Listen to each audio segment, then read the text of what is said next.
So good evening, everyone. This is Todd Thoughton again from Thoughton Physical Therapy, here for Facebook Live. I'm excited to be here again this week. I don't know about you guys, but I happen to be torn away from watching the Olympics. And that was actually part of what got me to come up with my hot topic of the week. So again, welcome. I have had a really good time the last couple of weeks, so this is going to be another good episode. So the idea of Ask the Physical Therapist is just to provide and add more value to the community here in the area and to all the physical therapists around. Some people still don't know what physical therapists do, so this is going to be a forum where we can provide some information for you about physical therapy and how we can help people around. So for myself personally, I am very interested in helping out people, have been my whole life, and I just want to add more value to the community any way I can with something that I'm really passionate about for the field of physical therapy. Each session that we're going to do is about 30 minutes long, just doing a little bit of an introduction. I'm going to talk about a hot topic of the week, do some questions and answers, and then just a follow-up message as well. So again, thanks for joining in this week. So tonight, I kind of got my hot topic of the week. So my girlfriend Shelly and I, she suggested that we go cross-country skiing a few weeks ago. So we went cross-country skiing somewhere local, and I was really surprised. It was a lot of fun. I've done downhill skiing before, but I've never done cross-country skiing. That was the first time. And I was really surprised at how much work it took to do the cross-country skiing, how much coordination it took. And I was also surprised at not only how fatiguing my lower body was, but I was really surprised at how fatiguing my upper body was. So then here we're watching the Olympics. And when I was watching it, I was watching the biathlon, which is a combination of cross-country skiing and shooting. And watching these athletes go along for well over an hour sometimes, and the longer in the 10,000-meter biathlon, where they're actually using their arms a lot. And I was really, again, surprised myself after doing it, how much arm strength it took. And then I was also watching the figure skating.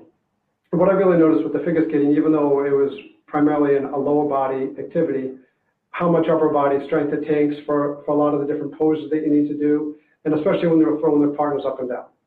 So that came to my hot topic of the week, which is the rotator cuff. So a lot of people have heard there's many different names for it. We were kind of laughing and joking today. People call it the rotary cuff. People call it the rotator cupper. They call it the rotator cuff. They call it all different things. So basically, I just wanted to explain what the rotator cuff is. It happens to be my favorite joint, even when I went back to school. So what I have over here is I have a model that I was just going to go over and explain to you what the rotator cuff is. So we have a model just to orientate you. This would be a right shoulder, and this is the humerus, which is the arm bone, right up over here in my upper arm. And then we have the shoulder blade, which is this bone, and then we have the clavicle, which is the bone right up over here, also known as the collarbone. So the rotator cuff is made up of a group of 4 muscles, and one of them sits in the fossa right up over here. There's a couple that sit around the back, and there's also one that sits around in the front. And the whole idea of the rotator cuff is that it rotates the ball and the socket. So the humerus into the shoulder blade is a ball and socket joint over here, and it kind of rotates and moves it around. As you can imagine, compared to the pectoralis muscle or the lat muscle, the rotator cuff is a small group of muscles. And the idea is, if you can see over here, the rotator cuff, these are ligaments on this model over here, but the rotator cuff kind of encapsulates the ball. And the part of the job of the rotator cuff, when the ball moves out to the side, is to hold the ball down away from the socket as it moves. So that would be as we're doing the shoulder motion up over here. So the 4 muscles in the rotator cuff, the most common one that people injure is when they lift their arm out to the side, so that would be shoulder abduction, and also when they externally rotate their arm. So the rotator cuff internally rotates and it externally rotates the ball in the socket and helps with some shoulder mobility. Some common injuries, well, also I'll talk about, so we have, in the rotator cuff, we have the muscle belly, which is a muscular part, which if you kind of feel say, for example, in your forearm, you feel the muscle belly part, and when you come up to where you feel some of the tendons over near your wrist or the bicep, every muscle has a tendon at each end. So that's how it kind of moves. So what happens if we look back at the model over here, a rotator cuff strain is when the rotator cuff muscle, more along the tendon where it attaches to the bone, gets some inflammation in there. And when we do have a tear, usually the tear is at the tendon part or the musculotendinous junction where they both meet. So that would be one of the things that we can get as a rotator cuff tendonitis. Another thing we can get is if we have a tear, people hear that they have a rotator cuff tear. Just because you have a rotator cuff tear definitely doesn't mean that you need surgery. A lot of times a tear can be fixed over time and it just kind of heals. That's if it's a small tear. And they usually measure the tear if you see like a centimeter, a small tear, a medium tear, or a full thickness tear. So part of the job, again, of the rotator cuff is to move the ball and the socket around. And if through poor mechanics that we get a little bit of pinching, that's how a rotator cuff tear can start. Another way that we can get a rotator cuff tear is if someone has a traumatic fall, you fall on your shoulder or you fall on an outstretched arm. Sometimes you can also get a tear in the rotator cuff that way. So we have the rotator cuff tendonitis, we have a rotator cuff tear. It could be a partial tear or a full thickness tear. If you have a full thickness tear, in 90% of the cases approximately, it's the supraspinatus, which is a very common one, and that helps you lift your arm up out to the side, away from your body. That's why when someone has surgery, they tell you not to lift your arm up there for a period of time. Also, we have the bursa, which is the bursitis. So the bursa is a fluid-filled sac in an area where there might be a lot of congestion. And if the bursa is inflamed, you can also get a lot of pain in the rotator cuff area. So the next question is, who typically gets other rotator cuff injuries? It usually happens, it can happen to anybody, first of all, but it's usually people who do a lot of above head activities, electricians, plumbers, anyone who does any athletic motion, that can also affect the rotator cuff. And a lot of times it's just from poor posture over time. Last time you heard me talk about the fuse box. So I'll go quick over about the fuse box. So the idea is that just like in your house, if you have a fuse box, it's your power source. And if the power source, and we're going to call the fuse box in the body, we'll call the neck, and all the muscles, the abdominal muscles all the way down, and the muscles on the back of your spine all the way down to the glutes and the low back. If we have the fuse boxes turned on, then we have the possibility to generate all the powers to the plugs, meaning the hands. Hello, everyone. The hands and the feet, including in the hands of the fuse box. So if we turn on the fuse box here, we're going to give enough power for the shoulder to work, the elbow, and the wrist. And we want to start all movement from the fuse box. So if an electrician was really thinking about tightening up their core and reaching, the chances are that they would get injured would be a lot less. So again, so any type of rotator cuff injuries can happen to anybody. And who could it also affect? It can affect anyone that doesn't really have good posture. It can affect anybody that has a repetitive job, a factory worker, a line worker, someone who's on the phone a lot, someone who's at the computer. But it's usually from chronic postural changes over time that aren't the best. And so now, if you think you might have a rotator cuff injury, whether it's you might have some bursitis or tendonitis, or you look up something online, what do we do for it? Well, the first step, you go to your primary care physician. Your primary care physician will probably suggest an X-ray, and the X-rays just show bone, spaces where there should be spaces and spaces where there shouldn't be spaces. It's not a definitive test to see if you have a tear, but it will give us some information if you have some inflammation going on in the shoulder. The definitive test would be an MRI of the shoulder, and that will tell us if you have a small tear, a large tear, and if we need to do something about that. Commonly, what we want to do and the last thing would be treatment for a rotator cuff injury. The first thing that I would do is, again, talking about the fuse box, that I would want to make sure they were activating everything proximal first before we work out distally to the plug. So we want to make sure we handle that. Also want to make sure there's enough neck stability there.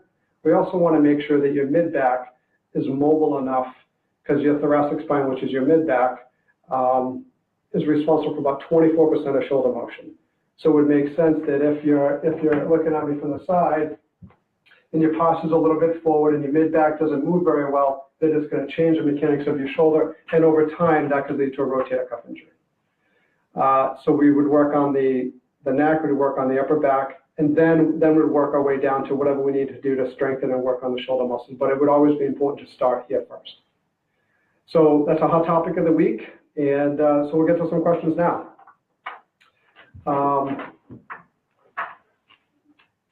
So how do I see all those questions that already came up? There weren't any questions yet. Okay, cool.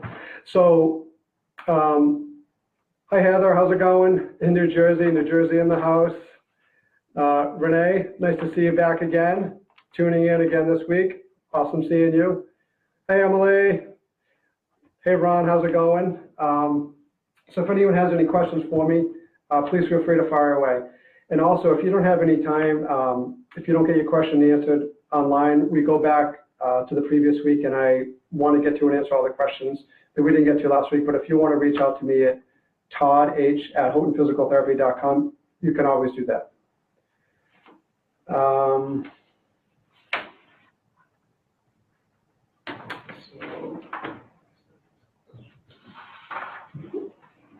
Okay, so the first, one of the questions that we had from last week from Kathy, thank you for writing in, Kathy. When a sprain or strain first happens, what is the best thing to use, ice or heat, and does it depend on the part of the body? Through my eyes, I really feel that the best thing is motion, is just to keep the body part moving. So I feel that motion is lotion, as I've said before, is the studies that I've read have shown that the most really effective thing, whether it's a sprain, strain, is always just to keep moving. That doesn't mean to put a lot of weight on it sometimes, or it doesn't mean to use it excessively, but just make sure you keep it moving. As far as the ice or the heat, I think it's really individual per person. Some people feel that the ice is good for inflammation, and if you do that, I'd only suggest probably about 10 to 15 minutes. Some people also find that heat is very helpful as well. I'm not partial to either. I'm partial just to getting the body part moving. One of the big things whenever you have an injury is you want to consider not to get it so immobile that you get deconditioned. So that's one of the reasons why I like to keep things moving. Question from Marcia. Thank you, Marcia. What inspired me to become a physical therapist, and what inspires you now to continue? So the first part is what inspired me to be a physical therapist was when I was 15 years old, I was skiing. I was just actually telling a person this story today. I'd actually kind of forgotten about it. I was 15 years old and I was skiing up in Mount Sunapee, downhill skiing, and on the first run, I fell and I broke my leg. So I was in a cast, and for above a hip thigh cast for about 3 to 4 months, and then a below the knee cast for a period of time for a couple months, and then a below the knee brace. And I actually did my own physical therapy, and it just really intrigued me on how to get the body better. And then I had this amazing high school guidance counselor, Mr. Lowe, and he kind of talked to me and he asked me what I really wanted to do. And I know I like two things. I know I like psychology and I also like people in science. So that was really my passion behind it. And then he said, well, why don't you try this physical therapy? And I did, and I really enjoyed it. So what inspires me to continue now is the fact I just get to help so many people every day. I had an amazing caseload today. I really enjoy helping people with their mindset as well as with their physical body. Just to be able to see people break through the barriers and return to something that they want to do, to me is really important. So awesome question, Marcia. Thank you. Joanne? Hey, Jojo, how's it going? I love your Facebook post, Jojo. I love the sunset, sunrises, beautiful. So Jojo's question is, every once in a while I feel like click when I move my arm in a certain way. I wouldn't say it hurts, it just feels odd. Do you think it's the start of an issue? Usually when someone has a clicking in the part of their body, it's some of the mechanics are off. I would kind of suggest an example of that would be a hinge in a door. If the hinge of the door is kind of squeaky, and if it doesn't really move very well and you have trouble opening or shutting the door, we put some oil in it. That's one way to work it, just to kind of lubricate the hinges and the door close as well.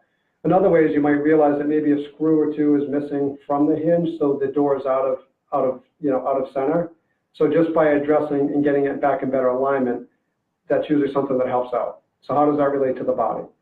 Well, if you're getting shoulder clicking, usually it's in the front or the top of the shoulder, right up at the AC joint that we talked about. It's usually because of bad posture, and then you're doing some type of repetitive motion. I'm not too concerned about when someone has clicking in the shoulder, but if they have pain associated with the clicking, that's something I would look into a little bit more. But it's usually related to somebody's posture, and that's something we can usually have a pretty easy fix on by doing some postural exercises and working on your upper back and your neck strength. Awesome question, Jojo. Thank you. Janet Seeger. Hey, Janet, how's it going? Again, when I sent you that, tagged you in that Facebook post with your dogs, it was priceless. What are the, Janet's questions are, what are the best strengthening, stretching exercises to prevent a rotator cuff injury? The biggest thing I feel that in terms of preventing a rotator cuff injury is to work on your posture. I feel like I talk about that all the time, and I feel like I hear my mom grow up when I was a kid, sit up straight. Well, that all really is actually pretty true. I actually did tell my mom that the other day, that she was right about yet another thing. So to work on your posture is probably the single most important thing. Again, so we want to have the head over the shoulders over the torso to keep everything in good alignment. Another thing that we want to work on, we talked about before, is the strengthening is your postural muscles. We want to work on the flexibility of the pecs and work on the flexibility of some of the shoulder muscles as well. I find that working on your mid-back of the thoracic spine, I'm just going to take off the skeleton for a second.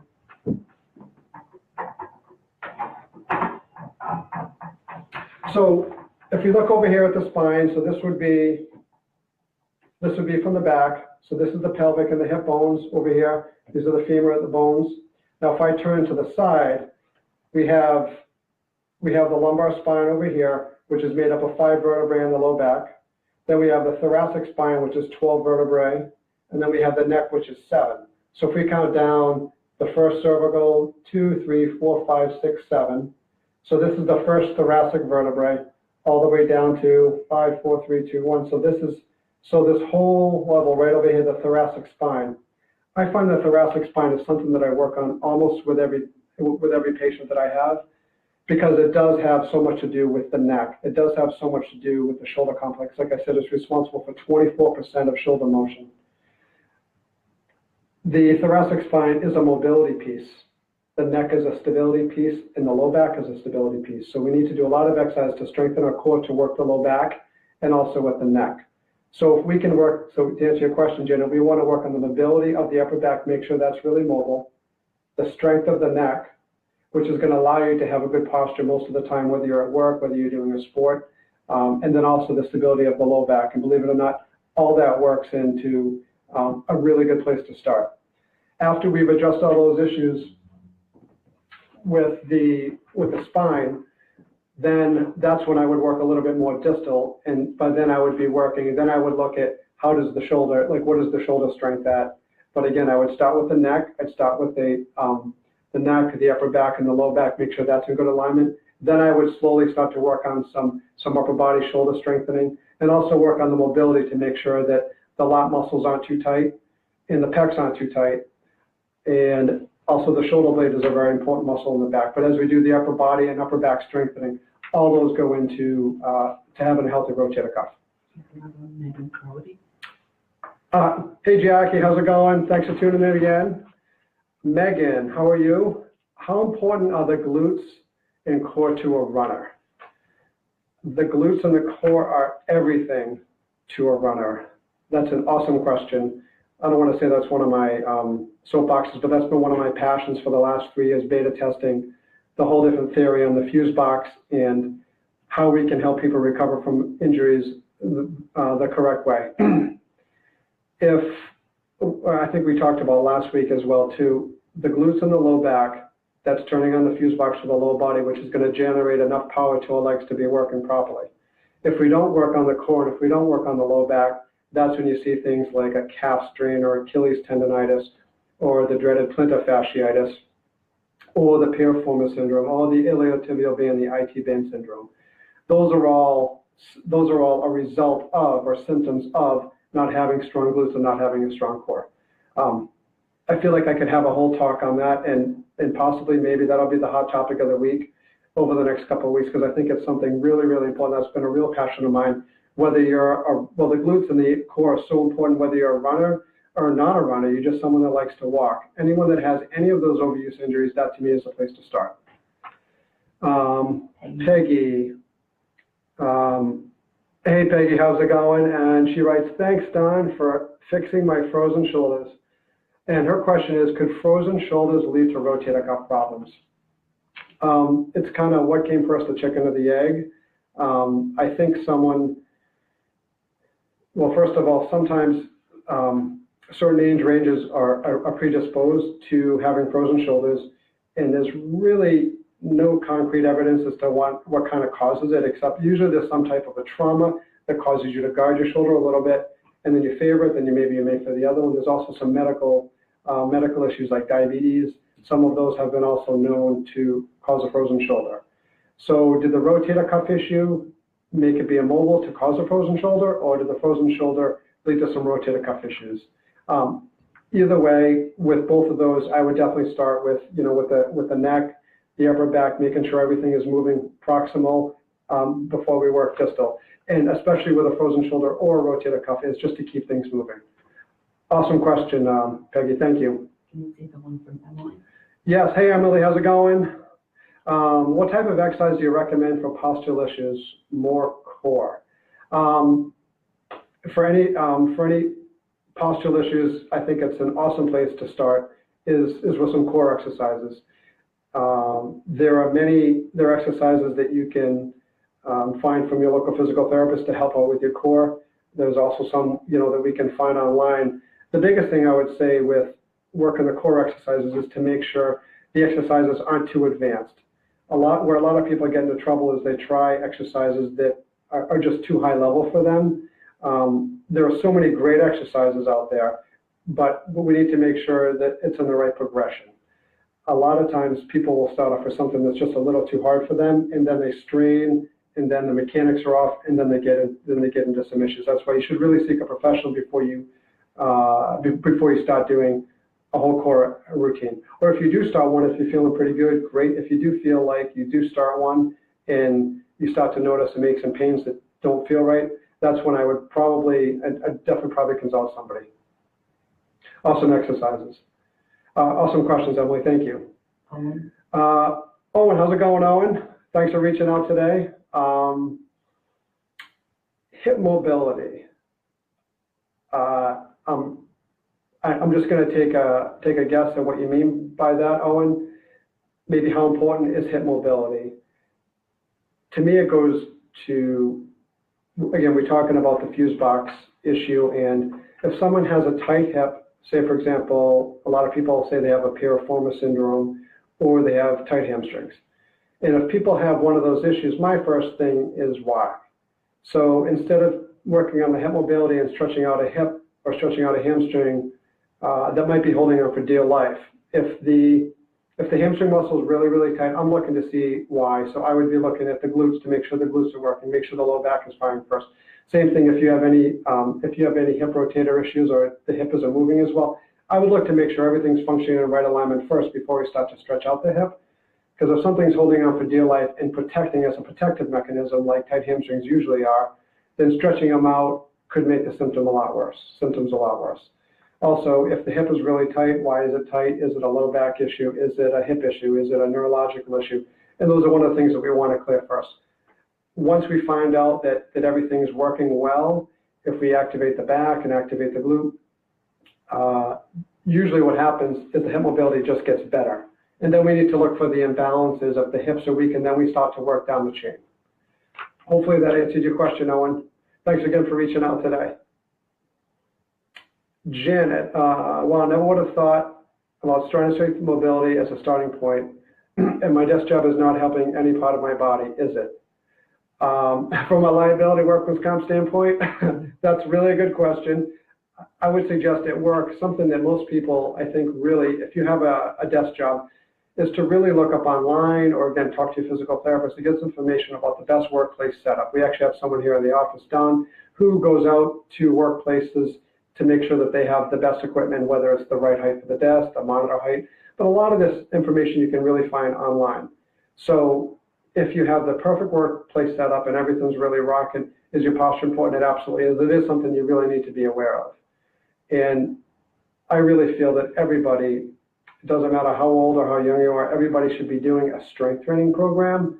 And that would allow you to be able to hold a posture for long periods of time when you're at work, because most of us are at work for a pretty good amount of time. And yes, Janet, glutes. To me, the glutes are the answer. The glutes are it. Everybody needs to work them. Carla Meehan, thank you very much for writing in. Is there anything that PT can do for arthritis, especially a trigger finger that often makes me drop things? So yes, just because someone has arthritis doesn't mean that you're going to be immobile. Arthritis is a condition that usually the best thing for arthritis is to move. Some people, when they get arthritis, they think that not moving is a better thing, but you're actually going to usually cause more damage, things get tighter, and then you get more deconditioned. So really, again, like I was saying before, motion is lotion. So as far as the arthritis, I would try and move through that as much as you can. As far as the trigger finger that you were talking about, so a trigger finger is, there's a little fascia, we have tendons that come down that move all of our fingers. And sometimes we can get a little scar tissue built up around some of the sheaths that go over the tendons, and when the scar tissue gets built up, it causes the trigger where it kind of almost snaps up and doesn't really work very well. So if you have a trigger finger issue or not, the first thing that I talked about before is working the fuse box. So I would look at your neck first, because chances are a weak neck is causing part of the reason why you may be dropping things. It may also be the trigger finger, but I would suggest going to look at either your physician, your primary care, and have them, or your physical therapist, have them look at your neck, because I would be pretty sure that you probably have some deep neck flexor strength deficits that's causing you to drop things. Because again, so we want to work from the fuse box all the way down to the plugs. Awesome question. Owen, maybe a few exercises, some drills. Up a little higher, Joanne Smith, best exercises for arthritis and knees. Thanks again, Owen, for reaching out. And Jojo, again, the best exercises for arthritis in the knees.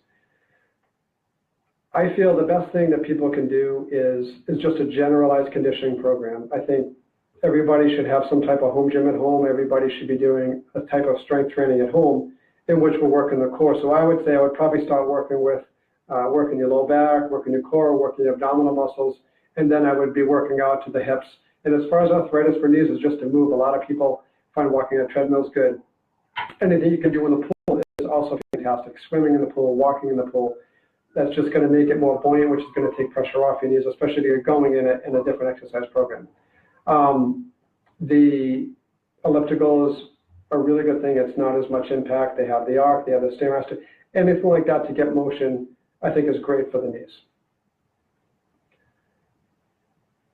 And Janet, yes, Janet, I will be doing some more talking on the glutes. I really feel it's a really important thing.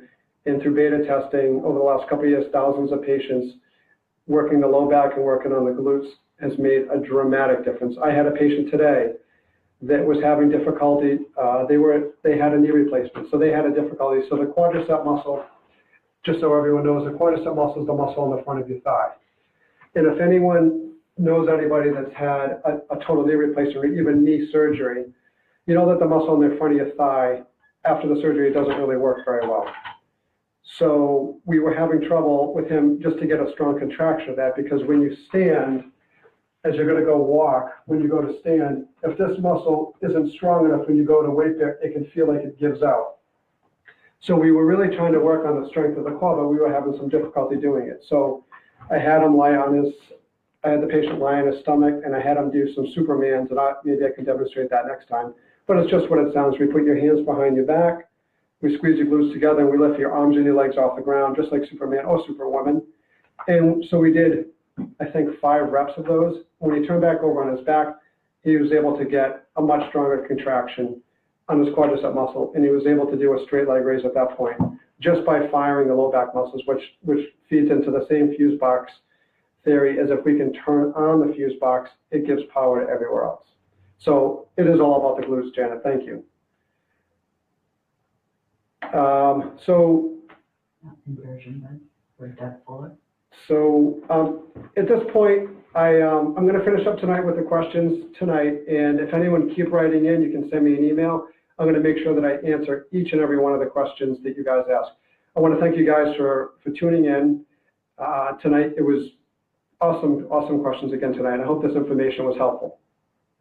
The last thing I wanted to talk to you about was what we finished up last time. So if you feel that this was helpful, if you feel that physical therapy might be something that you might find helpful for you, make sure you look one up in your area. The things you want to look for is you want to look for somebody, a physical therapist that meets what your needs are. So I would go interview them, call them up, look up on their website. You can tell a lot about their website, how active they are. If you're an active person, you want to go with someone active. If you, whatever hobby you have, you want to make sure someone understands exactly what your goals are. I find that I want someone that's not going to, because I love to exercise, I wanted to go see somebody that wouldn't have told me to stop doing things. I'm not big on that. I find that really challenging when I can't work out. Another thing is you want to talk to your primary care physician. That's a lot of times people have insurances where you might need a referral from your primary care physician. So if you think you might need physical therapy, call your primary care physician. They might suggest that you go down to see them. So you can go down and see them, tell them what your issue is, and maybe they can refer you. Another avenue is you can go see an orthopedic doctor. Your orthopedic doctor will give you a diagnosis, and then you can also get physical therapy that way. A lot of times people have a question too. The last thing I'll talk about is about their insurance. So if you have questions, if you do have physical therapy benefits, you can call up your insurance company and ask them what your benefits are, ask them if you have a deductible. But a lot of physical therapy businesses know now that a lot of people have a high deductible, so they're willing to work with you, and they do offer some cash pay options as well. So again, if you guys have any questions, I really thank you for tuning in tonight. I had a lot of fun. I'm looking forward to this every week. Looking forward to the great questions and how can I add more value to you guys that are watching out there. Any questions you have, please fire away about anything related to physical therapy. Any questions for me, send me an email at toddh@houghtonphysicaltherapy.com. And I'll see you next week. Thanks.